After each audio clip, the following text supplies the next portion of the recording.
लोग कैसे हैं? उम्मीद करते हैं कि आप लोग बहुत अच्छे से होंगे और अपनी पढ़ाई लिखाई भी अच्छे से कर रहे होंगे। तो चलिए आज का जो चैप्टर है वो है इट माई चाइल्डहुड, जिसको लिखे हैं एपीजे अब्दुल कलाम। इनका परिचय जो था हम लोगों ने कल पढ़ा कि डॉक्टर एपीजे अब्दुल कलाम का जन्म कहाँ हुआ था, इन्होंने अपने जीवन में क्या क्या किया। तो इसके बाद से इन्हीं की लिखी हुई जीवनी इन्होंने अपने बचपन में, अपने बचपना के बारे में बताया है इस माई चाइल्डहुड में, ठीक है, जिसको लिखे हुए हैं डॉक्टर एपीजे अब्दुल कलाम ने। तो देखिए अब इनका स्टोरी, ये अपनी जीवनी के बारे में क्या बताते हैं इस चैप्टर में, तो हम पढ़ेंगे पैराग्राफ 1 से। I was born into a middle class Tamil family in the island town of Rameswaram in the East while Madras state। ये बताते हैं कि मेरा जन्म एक मध्य वर्गीय परिवार, तमिल परिवार में, ठीक है, रामेश्वरम के आइलैंड टापू, एक जो है रामेश्वरम का नाम का एक शहर है, जिसमें उसी आइसलैंड में, उसी जमीन पर in the eastern wide Madras state, जो कि मद्रास राज्य में ये पड़ता है, वहां पे इनका जन्म हुआ था। मद्रास में जो रामेश्वरम नाम का वह जगह है, शहर है। तमिल परिवार के ये रहने वाले थे, मध्यम वर्ग के फैमिली से थे। माय फादर जैनुलाब्दीन, इनके पिता का नाम जैनुलाब्दीन था। Had neither much formal education nor much wealth, जो कि वो बताते हैं कि मेरे पिताजी जैनुलाब्दीन जो कि ना ज्यादा पढ़े लिखे थे और ना ही ज्यादा धनी मनी थे, ना ही धनवान थे। डिस्पाइट दिस डिसएडवांटेज, इसके इन सब के बावजूद भी, इन सब की कमियों के बावजूद भी, he opposed great in it wisdom and a true generosity of spirit। इन सब के कमियों के बावजूद भी वो बहुत ही महान बुद्धिमान थे, बुद्धिजीवी थे और बड़े ही उदार व्यक्ति थे। उनकी आत्मा जो थी बड़े ही दयालु प्रवृत्ति के वो सत्य व्यक्ति थे। He had an idea helpmate in my mother, ठीक है ना। वो बताते हैं कि उन्हें जो है हेल्पमेट वाली जो विचार आई, किसी का मदद करना, ठीक है, किसी का समय में हाथ बटाना, ये जो विचार उनका जो आया, यह उनको अपने माँ से मिला था, जिनका नाम था आयशिमा, ठीक है, आयशिमा उनका नाम माँ का था। I don't know recall the exact number of people she fed every day, ठीक है ना। मैं एग्जैक्ट उस व्यक्ति का तो नाम नहीं रखूंगा, लेकिन वो बताती थी कि वो मुझे जो है प्रतिदिन मुझे भोजन कराती थी। But I am quite certain that far more outsider had with us then all the member of our own family put together. बताती है कि सब लोग को जो है पहले खिलाती थी, उसके बाद जो है अपने खाकर तब जाकर वह परिवार में सोती थी, उस समय जब सारा परिवार एक साथ रहा करता था। I was one of my child many children, ठीक है, मैं बहुत बच्चों में से मैं भी एक था। ए शॉर्ट बॉय, छोटा बालक, विथ रेदर अनडिस्गस्ड लुक, जो कि मैं कुछ खास देखने में भी नहीं था, ठीक है, बहुत मैंने एकदम सिंपल सा था मैं, सुंदर भी मैं नहीं था दिखने में। उन सभी बच्चों में born to tall and handsome parents, जो कि लंबे और सुंदर माता पिता के जो बच्चे होते हैं उस तरह से मैं नहीं था। We lived in our ancestral house, मैं एक प्राचीन पुराना सा मकान में हम लोग रहते थे, घर में रहते थे।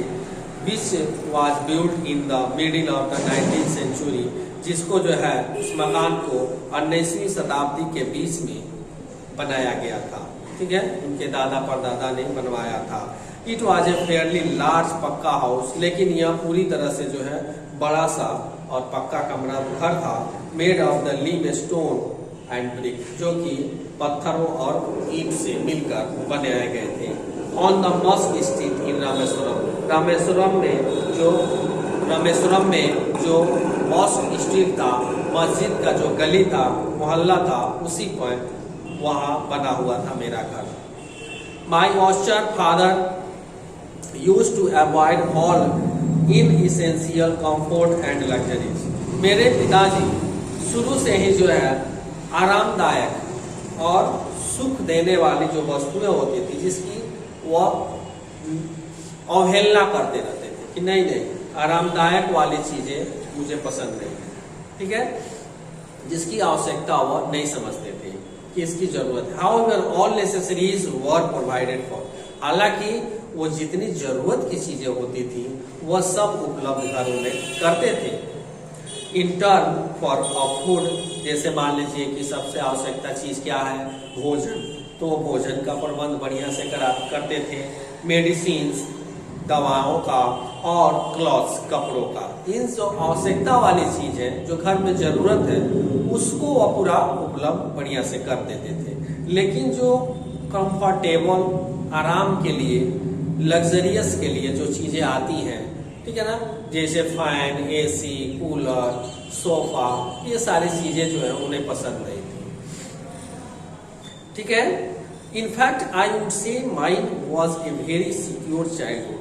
वास्तव में मैं ऐसा कहना चाहूंगा कि मैं, ठीक है, मैं बहुत ही एक बचपन में सिक्योर, ठीक है, बहुत ही शिथिल दिमाग का बच्चा था एक, ठीक है, बोथ मेटेरियल्स एंड इमोशनली, जो कि मैं भी एक जो है इमोशनली हो जाया करता था, भावुक विचार मेरे थे। The second world war broke out in 1939 में एक बार सेकेंड वर्ल्ड वॉर हुआ। When I was 8 years old, जबकि मैं उस समय 8 साल का था। डॉक्टर एपीजे अब्दुल कलाम बताते हैं कि उस समय मैं 8 साल का था। For reason I have never been able to understand, इसलिए जो है यही कारण था कि मैं उस समय जो कुछ भी होता था वो समझ नहीं पाता था। A sudden demand for tamarind seeds erupted in the market. अचानक एक बार क्या हुआ कि इमली, ठीक है ना, टेमरिंड मीन्स होता है इमली का सीड का मार्केट में बहुत बड़ा डिमांड हो गया, मांग होने लगा। I used to collect the seed and sell them to a provision shop on the mosque street. मुझे बचपना थी, मुझे समझ में नहीं आया, और मैं जो हूँ क्या किया कि उससे इमली का सीड जो है गाँव में बहुत ज्यादा था, और उसे इकट्ठा कर करके और मस्जिद के गली में, मॉस्क वाले जो गली थी उसी गली में लगा बेचने, ठीक है, कि कुछ पैसे आ जाए। A day's collection would fetch me at the priceless sum of 1 अन्ना। दिन भर मैंने लगभग बेचा होगा, और उस समय मुझे जो है उसका सबका कीमत जो है जोड़ने पर मुझे 1 अन्ना उसमें जोड़ा, तो मुझे मिला कि 1 अन्ना मैं बेच पाया हूँ। My brother in law Jalaluddin उड, ठीक है ना, मेरे बहनोई, ब्रदर इन लॉ मीन्स बहन के हस्बैंड, बहनोई को कहते हैं, ठीक है ना, और साला को भी ब्रदर इन लॉ ही कहा जाता है, ठीक है।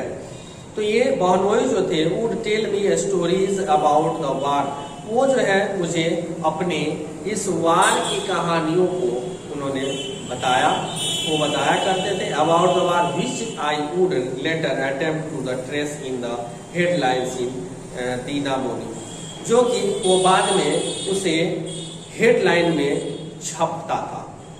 दीनामणि नाम का अखबार था, उसी अखबार में वो हेडलाइन में बाद में आता था, छपा था, ठीक है। Our area being isolated was completely unaffected by the war, लेकिन हमारा जो ये एरिया था, क्षेत्र था, वो पूरी तरह से जो है, ठीक है, अनइफेक्टेड था, माने वार से हमारा एरिया जो है बचा हुआ था। But soon India was forced to join the Allied force and something like a state of emergency was declared। शीघ्र ही भारत में जो है ज्यादा से ज्यादा सैनिकों का फोर्स में ज्वाइनिंग होने लगा। ठीक है। और उस समय मैं बच्चा था। ये घोषणा कर दी गई कि हर राज्य में जो है सैनिकों का बहाली होगा। The first casualty came in the form of the suspension of the train halt at Rameshwar station. और सबसे पहले जो है यह जो है रामेश्वर स्टेशन पर ये ट्रेन का हाल्ट हुआ और वहाँ रोक दिया गया। The newspaper now had to be the bundle was the throw from the moving train on the Rameswaram road between the Rameswaram and the Dhanushkodi. और वहाँ स्टेशन से आगे जैसे बढ़ा, वहाँ पे बीच में ही चलती गाड़ी से जो है अखबार का जो बंडल होता था वो लोग उतार रहे थे। वो जो है रामेश्वरम और धानुष रोडी के बीच में पड़ता है। धानुष रोडी जगह है। That forced my cousin Shamsuddin, जिसमें देखे कि शमसुद्दीन जो है पूरा जो है ऊपर से उतार रहे हैं बंडल पेपर का, जो कि वो डिस्ट्रीब्यूट करते थे। कौन थे वो? उनके चचेरे भाई थे Shamsuddin, who distributed news paper in Rameswaram, जो कि पेपर अखबार बेचा करते थे, ठीक है, रामेश्वरम में। To look for a helping hand to catch the bundle, मैंने देखा और उनके मदद के लिए हाथ बढ़ाने चला गया बंडल को उठाने के लिए। एंड एज इफ नेचुरली, जैसे सभी लोग करते हैं। आई फील द स्लोर, ठीक है, मुझे जो है थोड़ा सा ऐसा लगा, अच्छा लगा करके। Shamsuddin helped me earn my first wages, जब शमसुद्दीन ने मेरी मदद की, ठीक है, तो अर्न माय फर्स्ट वेजेस, तो उसने जो है मुझे उसके बदले में कुछ कीमत दी, ठीक है ना। हाफ ए सेंचुरी लेटर, एक सेंचुरी के बाद में, हाफ ए सेंचुरी के शताब्दी में, I can still feel the surge of pride in the earning my own money for the first time. सबसे पहले जो है पहली कमाई मेरी जीवन की वही थी जो मेरे अंकल ने पेपर का उतारने में मदद किए थे। तो उसके लिए अंकल ने, कजिन मतलब हो गया चचेरा में मेरा भाई, ठीक है ना, वो भाई उनके जो थे वो उनको दिए थे। तो उनको लगा कि ये जीवन का सबसे पहला मेरा कमाई है। तो चलिए यही तक रहने देते हैं। पैराग्राफ 3 तक। पैराग्राफ 4 जो है यहाँ आपका देखेंगे कुछ क्वेश्चन आ गया जो कि ऑब्जेक्टिव टाइप क्वेश्चन है। जब इसको हम करा देंगे तो फिर आगे इस स्टोरी को बढ़ाएंगे।